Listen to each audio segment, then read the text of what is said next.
So who's heard of Julie Burchill and her censored article? Coming to the defense of her maligned feminist friend, columnist and author Julie Burchill wrote an article about trans women. Apparently, her friend Suzanne Moore's latest article contained a faux pas. In Burchill's words, she wrote that, amongst other things, women were angry about not having the ideal body shape, that of a Brazilian transsexual.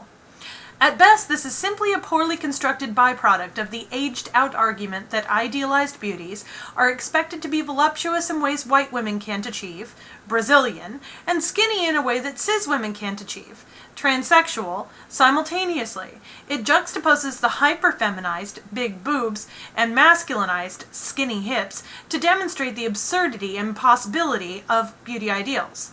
It's aged out because modern feminists can generally agree that however rare these body types are, shaming the women who possess them as plastic and/or masculinized is just repackaging the same old worms. Moore's statement was poorly thought out. It was also a microaggression. It was clearly not intended to upset or dismiss transsexual people, but to make a cheap and thoughtless argument. The problem was that she completely disregarded trans people in doing so. She decided that their opinions or their audience was not worth acknowledging, and that their identities were therefore free and available to use as brazen and absurd example of what not to be. Not surprisingly, some trans people didn't like this. Moore was apparently harassed quite a bit on Twitter and felt forced to delete her account. Julie Burchill to the rescue. I won't bother going into the specifics of the article because it's all ugly. There's some stuff about bedwetting and bad wigs and hilariously sophomoric display of Burchill's feeble grasp of how words work. For example, having recently discovered that their lot describe born women as cis, sounds like sif, cis, cistern, all nasty stuff. Why, but Burchill rhymes with Churchill, so if I call her Burchill, am I calling her a wrinkly old white guy who hates Lady Astor? What an idiot. It was originally published in The Observer, but the editor didn't take long to realize their mistake and took it down. Of course, any editor worth their salt wouldn't have published it to begin with, but don't tell that to Toby Young. Why, he was so offended at this censorship that he chose to republish this snot on the Telegraph, proving that British and American conservatives have at least one thing in common. They really have no grasp of the concept of censorship at all. But why did Burchill do this? To defend Moore's honor? I once found myself in Moore's position, and I can sympathize almost.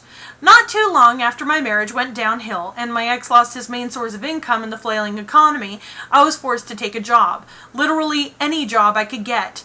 My skills and experience were pretty okay, but at every job I applied for, I was competing against literally hundreds of thousands of unemployed people in my area. It was taking forever, and I had children to feed. I was about to get evicted. So I took a job I wouldn't otherwise take at a call center that hired anyone that came through the door. Felons, addicts, anyone. Every day after work, I would apply for more jobs, but for a while, I was stuck there.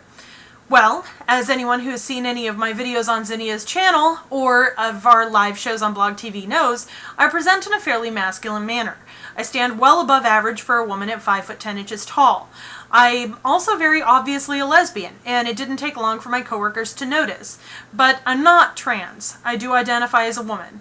As one of the few people at office who didn't show up to work on a lot of drugs every day, I was also fairly successful. I worked my way up a rank fairly quickly, and soon found myself on a level that very few women in that office ever achieved. My coworkers and bosses were all men. This privilege of being promoted, I was often told, had something to do with my being one of the guys. Never mind my performance, I guess. There were frequent jokes about how manly I was. They called me by my last name rather than my first. I think this was all meant as showing respect by defeminizing me. As a feminist, this was extremely offensive, but driven to feed my kids and not really in a position to hire a lawyer, I kept my mouth shut. One day, we came to work and discussed the dress code. They were tightening it up, they said, and men would be required to wear collars and slacks. Somebody asked about women's blouses. Could women wear shirts that didn't have collars? Of course, they conceded. Women's blouses are appropriate. I asked if I could wear shirts without collars. They said no. Someone made a joke that I would look like a man in women's clothing. I grimaced quietly. So, along comes Halloween.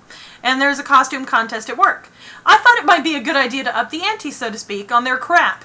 I put on one of my old dresses from back when I used to try to look femme. I did not shave my legs and had not in over a year at that point, so I let my fur fly. I also stuffed some tissue in my bra and put on some makeup to look like a 5 o'clock shadow and some chest hair. I wore a pink feather boa. I was a bad drag queen.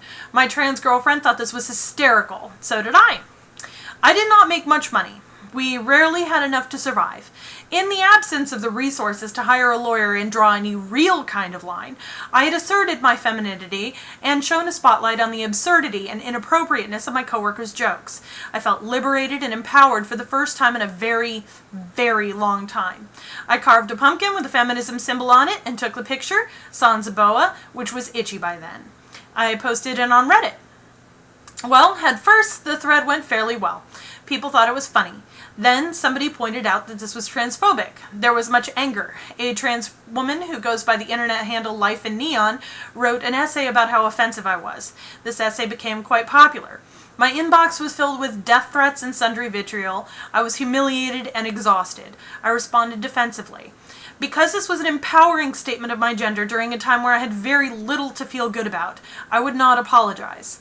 The joke, as I attempted to explain to people, was that I looked like a man in a dress. But the way they saw it, I was mocking trans women as looking like men in dresses simply by looking like a man in a dress. Individually, Zinnia and I managed to explain this to those who would be willing to listen. When I calmed down a bit, I apologized not for doing what I did, but for irresponsibly posting it without the very necessary context, thereby setting into motion the inevitable consequence of appearing to be another one of those transphobes, of which there are more than plenty. Those who were willing to listen, Life in Neon included, agreed that while I certainly could not have expected to be perceived as anything other than a transphobe, this was not bigotry and mostly a horrible mistake. I hold myself and no one else responsible for whatever offense I caused, and I hold the authors of the death threats and no one else responsible for their violent behavior. That's the end of that. Due to my experience, I have a unique understanding of what Suzanne Moore must have endured when her words went roaring through the trans activist circles online. People can be really awful. Over a year later, I sometimes get replies to old Reddit comments about how I'm a transphobe. People still post that picture whenever they disagree with me, their version of the ultimate ad hominem. But however vitriolic and sometimes violent those who responded to me may have been, I would never resort to transphobia. I would never denigrate an entire group of people who are just trying to go about the business of living their lives and achieving the same amount of respect that even Moore and Burchill implicitly receive, with crass, base insults about the genitalia of an entire group of people, most of whom probably have no idea who Moore even is. Now, did Moore have to apologize to every single person who ever got offended or sent a rape or otherwise violent threat? No. Frankly, I'm not a fan of demanding remorse. Apologies taken are not the same as apologies given. But when you're calling yourself a voice for equality and social justice, there are some basic rules that people will generally expect you to follow, if for no other reason than to demonstrate that while you may mess up and may not always practice what you preach, you at least have some kind of an idea of what you're preaching. I wouldn't say that I necessarily handled my personal debacle with the utmost of grace and dignity, but I can say with certainty that Burchill's handling of Moore's debacle was beyond the pale. Burchill claims she did this in the spirit of feminism, aggressively claiming women's voices in a sea of men, in which she includes trans women. But what she's demonstrated is that her version of feminism has less to do with the equality of the sexes and more to do with making sure sewage just rolls a little further downhill than herself. Armed with the same body-shaming, shallow insult tactics that have been used against women since the beginning of time, Burchill is nothing more than a common hypocrite, and would do well to remember that the master's tools will never dismantle the master's house.